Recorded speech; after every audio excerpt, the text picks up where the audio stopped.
এইভাবে স্যান্ডউইচ বানালে ছোট বড় সকলে হাত চেটে খাবে আর সময়ও খুব কম লাগবে। চলো তাহলে তৈরি করি। প্রথমে বাসনের মধ্যে আমি 3টে ডিম নিয়ে, সেদ্ধ করা ডিম নিয়ে সেটা কাঁটা চামচ দিয়ে ভালো করে এই ঠিক যেভাবে দেখাচ্ছি এইভাবে ফাটিয়ে নেব সেদ্ধ করা ডিমটাকে।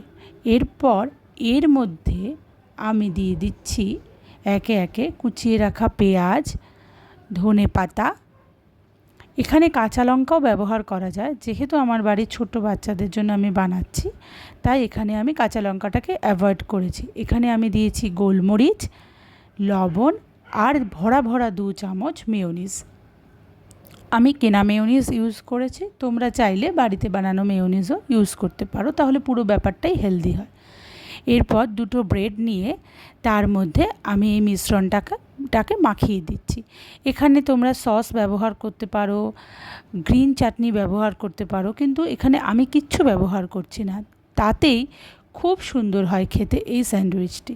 খুব অল্প সময় লাগে, বাচ্চাদের পেটও ভরে যায়।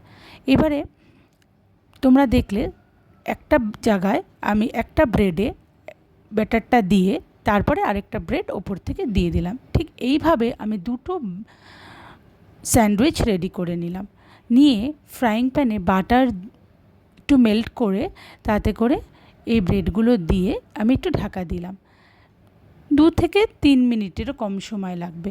উল্টে পাল্টে এরকম বাদামি রং আসলেই নামিয়ে গরম গরম সার্ভ করে দেওয়া যায় এই এগ স্যান্ডউইচ। আমি এখানে কেটে দিচ্ছি, তোমরা চাইলে গোটাটাই এভাবে দিয়ে দিতে পারো। দেখো দেখতে কত ভালো লাগছে আর খেতেও খুব ভালো লেগেছে। আমাদের বাড়ির বাচ্চারা সব নিমেষেই শেষ করে দিয়েছে।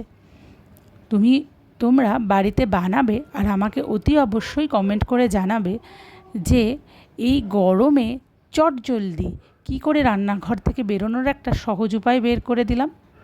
ভালো লাগলে চ্যানেলটি সাবস্ক্রাইব করো।